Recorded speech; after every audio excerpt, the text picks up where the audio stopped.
Alhamdulillah. Alhamdulillah wassalatu wassalamu ala Rasulillah Sayyidina Maulana Muhammad ibn Abdillah wa ala alihi wa sahbihi wa man tabi'ah wa mawalah.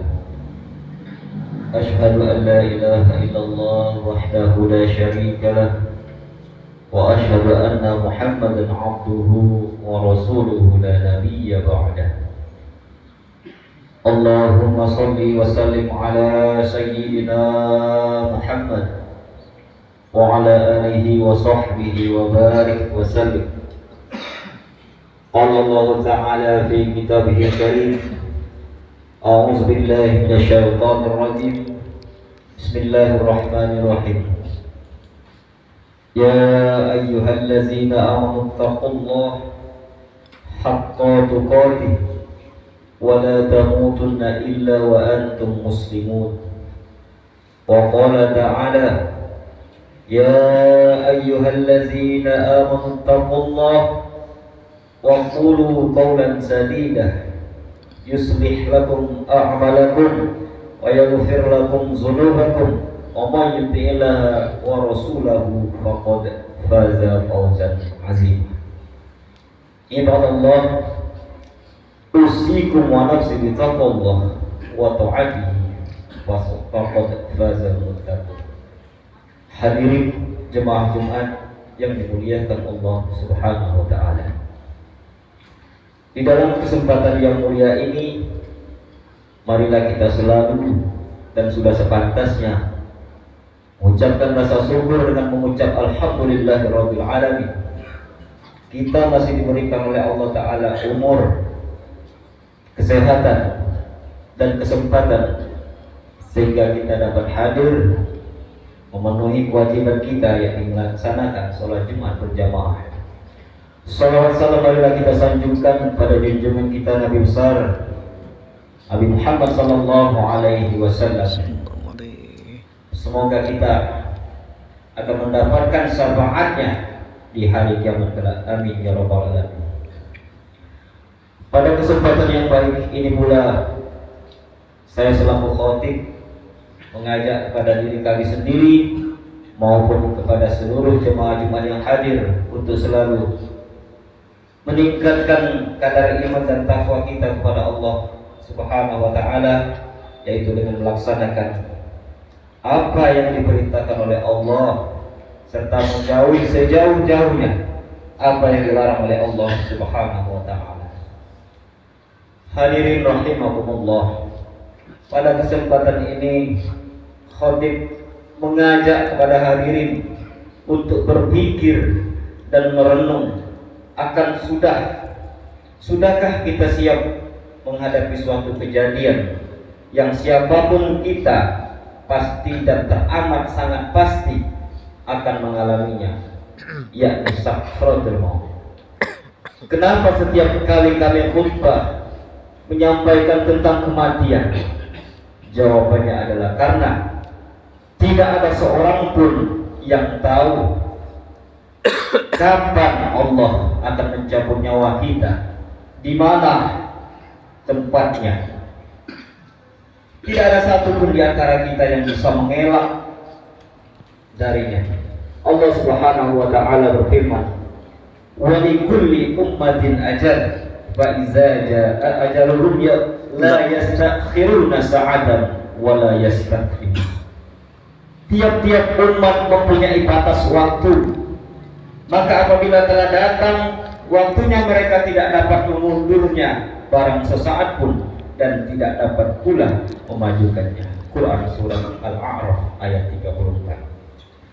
Maka para hadirin, jangan sampai karena kita sibuk mengurus ini dan itu, kita lupa bahwa kita semua pasti akan meninggalkan dunia ini. Tubuh kita yang hari ini kelihatannya sehat, kuat dan gagah, pada saatnya akan terbujur kaku, tak bisa berbuat apa-apa. Coba lihat kedua tangan kita saat ini, bisa kita gerakkan, bisa kita gunakan untuk mengambil air untuk memandikan diri sendiri. Pada saatnya nanti hadirin, ia akan lemas selemas-lemasnya, tak bisa lagi digerakkan, tak akan lagi bisa digunakan, walaupun hanya sekedar mengambil air.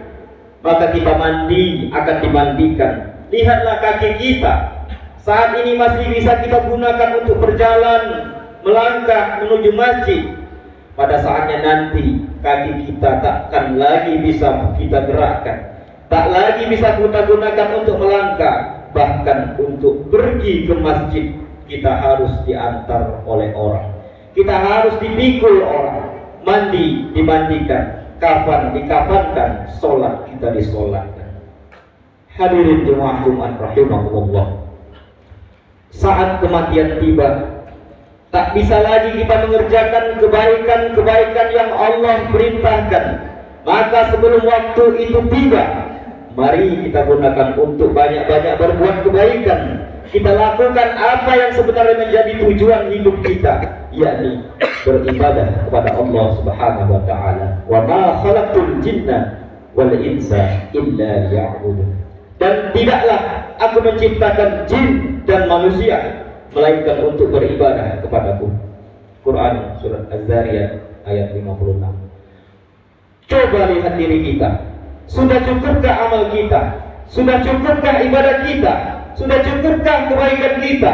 Jawabannya tentu tidak. Dosa kita terlampau banyak, maksiat kita tak terhitung. Lalu apakah kita masih bisa bersantai-santai dengan harapan kematian masih lama? Hadirin, kita tak bisa memperkirakan kapan kita meninggalkan dunia ini. Ada berapa banyak sahabat kita, kerabat kita, keluarga kita, sehat mereka, tampak gagah badannya, ternyata ajal menjemput.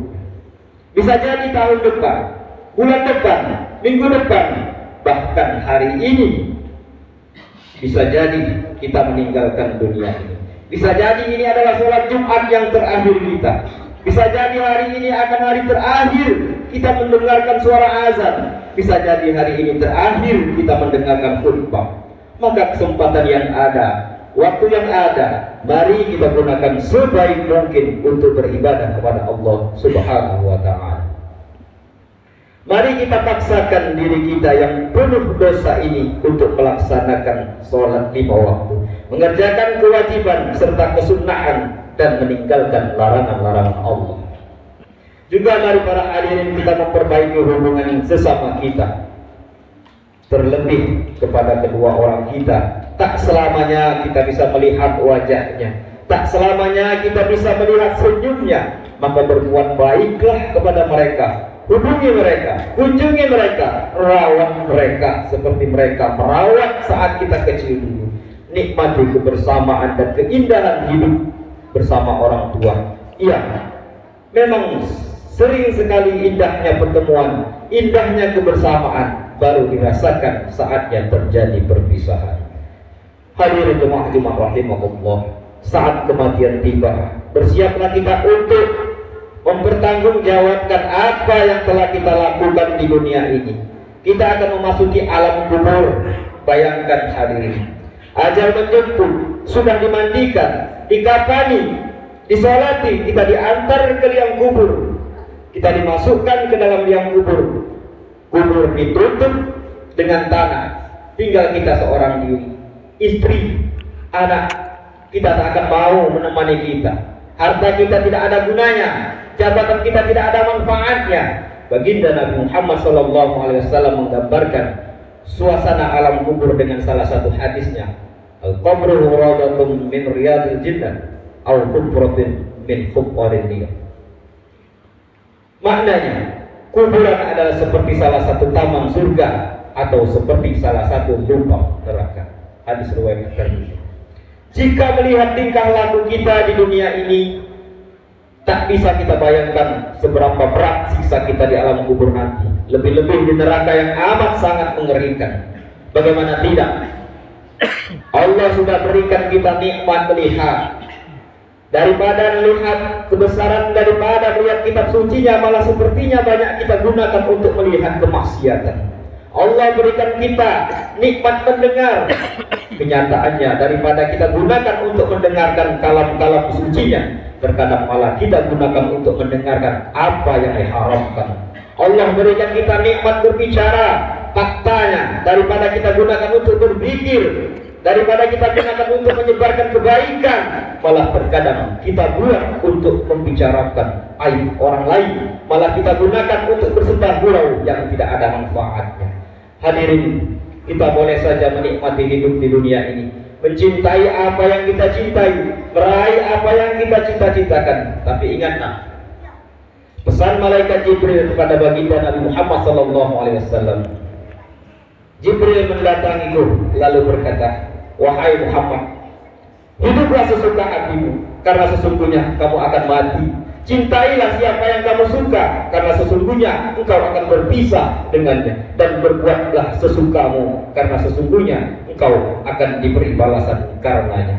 Ya Allah, kuatkanlah melaksanakan segala perintah-Mu ya Allah, dan menjauhi segala larangan-Mu ya Allah. Jauhi kami dari berbagai kemaksiatan, selamatkan kami dari tipu daya dan kesenangan dunia ini ya Allah. Kami sadar kami penuh dosa, kami amat sangat tak pantas masuk ke surga-Mu, tapi kami juga tak kuat menahan panasnya api neraka. Maka ampunilah kami ya Allah, ampunilah dosa-dosa kami ya Allah, wafatkanlah kami dalam keadaan husnul khotimah ya Allah. Amin ya rabbal alamin.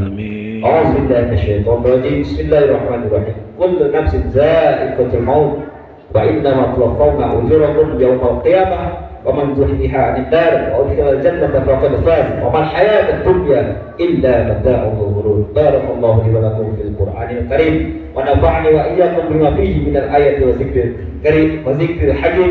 Taqabbalallahu minni wa minkum tilawatahu innahu huwas samiul 'alim wastaghfiruhu innahu huwal ghafurur rahim. Allahumma shalli wa sallim ala sayyidina Muhammad wa ala ali sayyidina